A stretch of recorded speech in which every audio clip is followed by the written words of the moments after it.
அனைவருக்கும் வணக்கம்.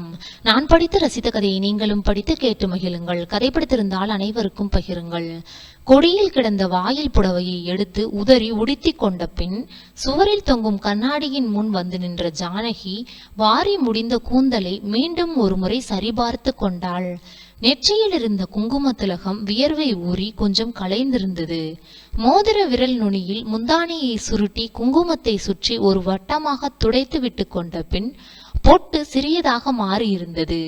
அதுவும் அழகாகத்தான் இருக்கிறது என்ற திருப்தியுடன் வளையல் டப்பாவுக்குள் 4 மடித்து வைத்திருந்த ரூபாய் நோட்டை மடிப்பை பிரிக்காமல் எடுத்து முந்தானையின் தலைப்பில் முடிந்து கொண்டு திரும்பும் போது அவள் பின்னால் அவளது மகன் ரவி 1.5 வயது குழந்தை கீரை தண்டு போல் துவண்டு கிடந்த கால்களை தரையில் இளைய தேய்த்தவாறு அவள் காலடியில் வந்து 2 கைகளையும் அவளை நோக்கி உயர்த்தி தாவினான்.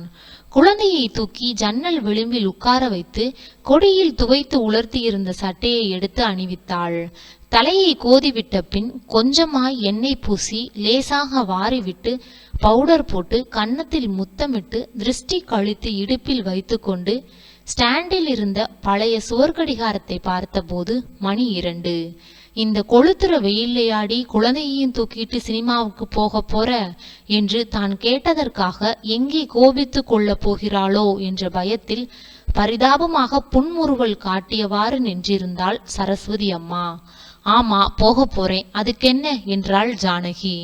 மகராசியா போடியம்மா, வெயிலாச்சேன்னு சொன்னேன், அதுக்குள்ள என்னமோ நான் மாமியார் ஸ்தானம் கொண்டாட வந்துட்டேன்னு கடுகடுக்கிறியே.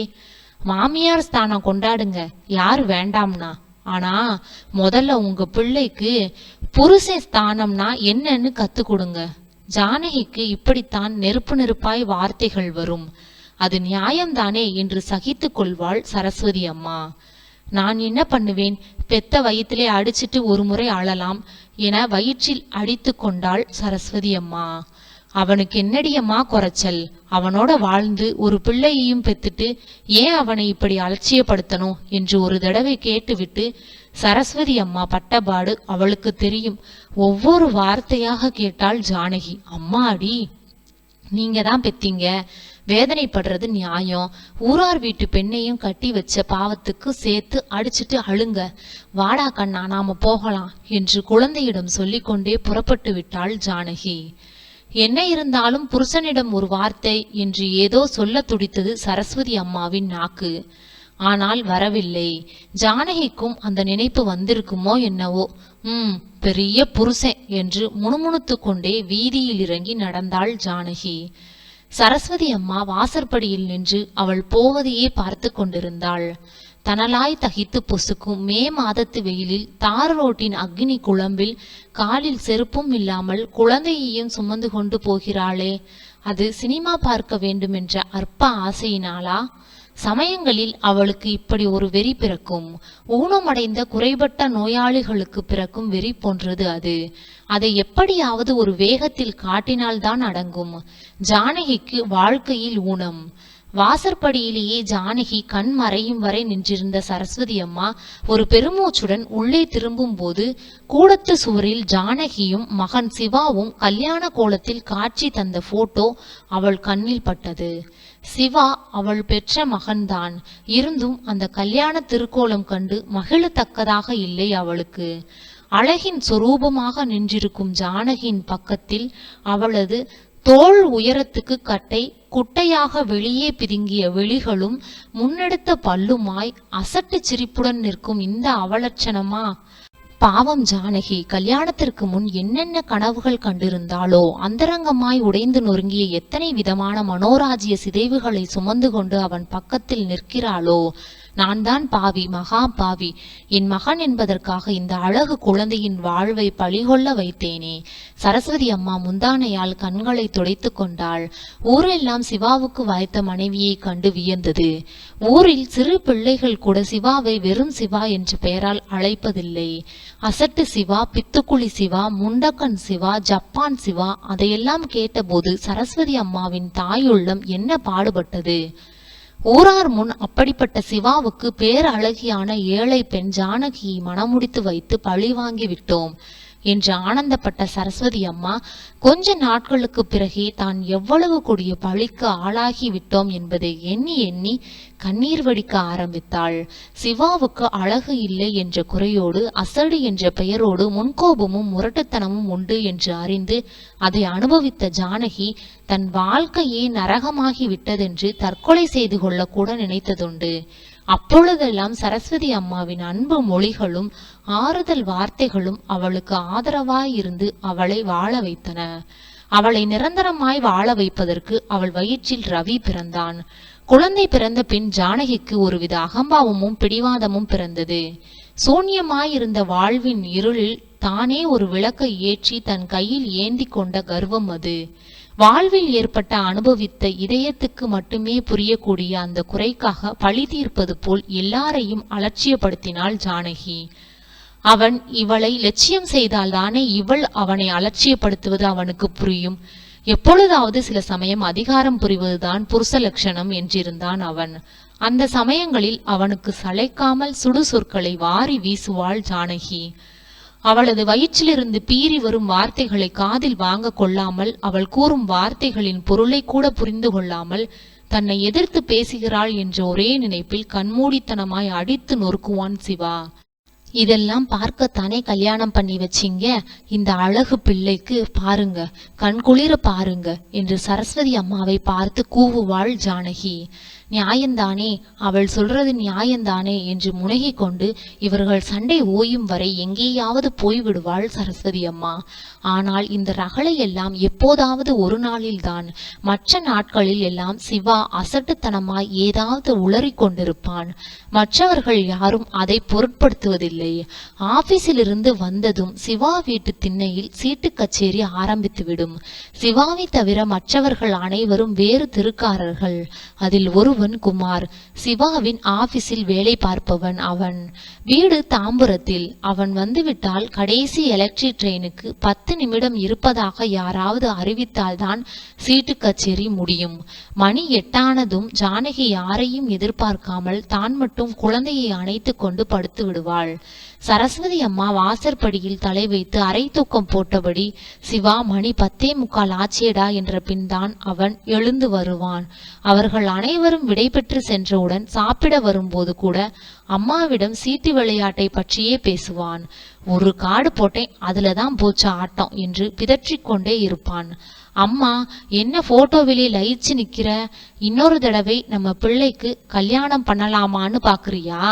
எனக்கும் ஆசைதான். சரி சரி, இப்ப காஃபி போட்டு தரியா? ஒரு 4 டம்ளர் என்ற குரல் கேட்டு திரும்பினாள் சரஸ்வதி அம்மா. திண்ணையில் கூட்டம் சேர்ந்திருந்தது. ஓ, இன்னைக்கு சனிக்கிழமையா? அதுக்கு என்ன, போட்டு தரேன். இன்னும் பால்காரன் வரல, வர நேரம்தான் என்று சொல்லிவிட்டு அவனது பேச்சை கவனிக்காமல் முகத்தை சுளித்து கொண்டு அடுப்படிக்குள் சென்றாள் சரஸ்வதி அம்மா. ஜானகி எங்கே? சினிமாவுக்கு போயிருக்கா. யாரை கேட்டுட்டு போனா? யாரை கேட்டுட்டு போவா? என்னைத்தான். இல்ல, அவளுக்கு ரொம்ப திமிர் உண்டாயிடுச்சு. இந்த வெயில்ல அந்த சப்பானி பிள்ளையையும் தூக்கிக்கிட்டு வரட்டும் என்று கருவினான் சிவா. ஏண்டாப்பா, என்ன தப்பு? இந்த வெயில்ல காத்து கூட இல்லாம இங்க புழுங்குறத விட போயிட்டு தான் வாயேன்னு நான் தான் சொல்லி அனுப்பிச்சேன். சரி சரி, எங்கேயாவது போய் ஒளியட்டும் என்று சீட்டுக்கட்டையும் 2 கோரை பாய்களையும் தூக்கி கொண்டு திண்ணைக்கு போனான் சிவா. ஏண்டா குமார், என்னடா ஆனா? இன்னைக்கும் காணோம் என்றது ஒரு குரல் திண்ணையிலிருந்து. நாம தான் 4 பேர் இருக்கோமே, இல்லாதவனை பத்தி நமக்கு எதுக்கு கவலை? நீ வெட்டு. சிவா சீட்டை களைத்து போட ஆட்டம் ஆரம்பமாயிற்று. ஜோடி பொருத்தமெல்லாம் சினிமாவில் தானா? அவர்கள் 2 பேரும் எவ்வளவு சந்தோஷமா ஆடி பாடிக்கொண்டு அதெல்லாம் சினிமாவிலேதானோ? இடுப்பில் குழந்தையுடன் வந்து கொண்டிருந்த ஜானகியை உரசி கொண்டு ஒரு சில்க் புடவை முன்னால் நகர்ந்தது. ஜானகி தலை நிமிர்ந்து பார்த்தாள். ஒரு இளம் ஜோடி. கூட்டத்தில் அவள் இடுப்பை சுற்றி கையை வளைத்து ஏறத்தாழ அணைத்தவாறு அந்த ஷூட் ஆசாமி அவனும் அழகானவன்தான். நடக்கும்போது அவன் தோளில் பளபளக்கும் சில்க் புடவையுடன் அந்த பெண் அவனுடைய கோட்டில் கன்னத்தை உரசியவாறு நடந்தாள். அவள்தான் எவ்வளவு ஆனந்தமாய் சினிமாவில் பார்த்த மாதிரி வாழ்க்கையிலும் சந்தோஷமாய் இருப்பவர்கள் நிறைய உண்டு. நான் தான் பாவி, அப்படி இருப்பார்கள் என்று நம்ப கூட என் வாழ்க்கை உதவி புரியவில்லை. ஏனோ அவளுக்கு அழுகை அழுகையாய் வந்தது.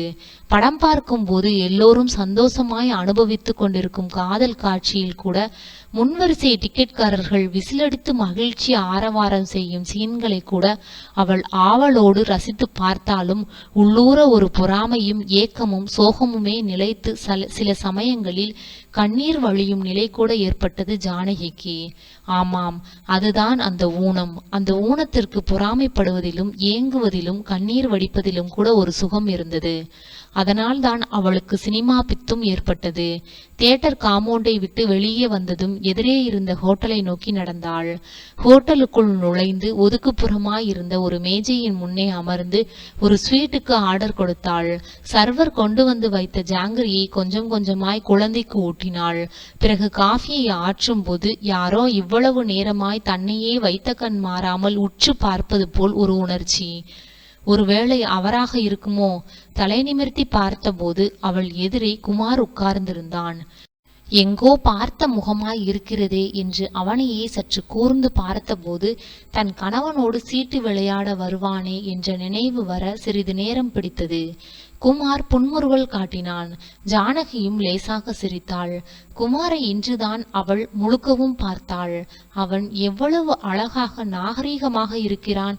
ஜானகியின் அழகையும் அறிவையும் குமார் வெகு நாட்களாகவே பார்த்து ரசித்து வருகிறான். கை அலம்புவதற்காக எழுந்து வந்தபோது இவள் மேஜையின் அருகே நின்று ரொம்பவும் பழகியவன் போல், எங்கே சினிமாவுக்கு போக போறீங்களா என்றான். இல்லை, பார்த்துட்டு போறோம். தம்பி, சினிமா பாத்தியோ? நல்லா இருந்ததா படம் என்று குழந்தையிடம் கொஞ்சிக் கொண்டே குழந்தையை தூக்கி மேஜையின் மீது நிறுத்தினான். குழந்தையின் கால்கள் இரண்டும் துவண்டு விழுந்தன. ஏன் நிக்க மாட்டேங்கிறா? என்னவோ தெரியல, வயசு 1.5 இன்னும் நிக்க வரல. மருந்து டானிக் எல்லாம் கொடுக்குறோம். உடம்புல என்னவோ சத்து குறைவா. அவன் அப்பாவே சப்பானின்னு தான் கூப்பிடுறார். அப்படியே ஆயிடுவானோன்னு எனக்கு பயமா இருக்கு. நீங்க ஒன்னும் பயப்படாதீங்க. இன்னும் 6 மாசத்துக்குள்ள இவன் நடப்பான். வீக்னஸ் தான். அதுக்குள்ள அந்த அசடு இவனை சப்பானின்னு சொல்றானா? தம்பி, இன்னொரு தடவை உங்க அப்பா சப்பானின்னு கூப்பிட்டா உன்னை மாதிரி சப்பானி இல்லைன்னு சொல்லு. என்ன, சரிதானா என்று குழந்தையிடம் சொல்லிவிட்டு ஜானகியை பார்த்து சிரித்தான் குமார். ஜானகிக்கு சுருக்கென்றது. ஆனால் சிரித்து மழுப்பினாள். சர்வர் பில் கொண்டு வந்து மேஜை மீது வைத்தான். ஜானகி அதை எடுக்க போன போது நான் தரேன் என்று குமாரின் கையும் பில்லை எடுக்க போட்டியிட்டதால் இருவர் விரல்களும் ஸ்பரிசித்து விலகிய அதிர்ச்சியில் மேசை மீதிருந்த பில் காற்றில் பறந்து கீழே விழுந்தது. குமார் அதை எடுத்துக்கொண்டான். ஒரு வினாடி ஜானகியின் முகம் சிவந்தது. இவ்வளவு சீக்கிரம் இப்படிப்பட்ட அந்யோன்ய நிலை எப்படி ஏற்பட்டது என்ற திகைப்புடன் அவனை பார்த்து புன்முறுவளித்தவாறே குழந்தையை தூக்கி கொண்டாள். ஹோட்டல் வாசற்படிக்கு வெளியே வரும் வரை அவள் முகத்தில் ஏற்பட்ட சிவப்பு மாறவில்லை. பின்னால் இருந்து குமார் சொன்னான், நீங்க எதுக்கு கவலைப்படணும்? பீச்சிலே போய் தினமும் 1 மணி நேரம் இடுப்பளவு பள்ளம் பண்ணி மணல்ல நிக்க வச்சு மூடிட்டா 1 மாசத்துல நடக்க ஆரம்பிச்சுடுவான். காலுக்கு பலம் வரும். அப்படியா? ஆமாம், நீங்க வேணும்னா செஞ்சு பாருங்களே. இப்போ நேரா வீட்டுக்கா போக போறீங்க? அதுக்குள்ள போய் என்ன செய்ய போறீங்க? ஏண்டா, பீச்சுக்கு வர்றியா என்று குழந்தையிடம் கொஞ்சியவாறு ஜானகியை பார்த்தான் குமார். அவளுக்கு முதலில் வேண்டாம் என்று தோன்றியது. அவனோடு பேசுவதில், அவன் குரலை கேட்பதில், அவன் சிரிப்பை பார்ப்பதில் என்னவோ ஒரு லயிப்பு, தனி சுகம். பீச்சுக்கு போகலாமாடா கண்ணா என்று அவனோடு நடந்தாள் ஜானகி. மணி 6க்கு மேல் ஆயிற்று. இன்னும் வெயில் இறங்கவில்லை.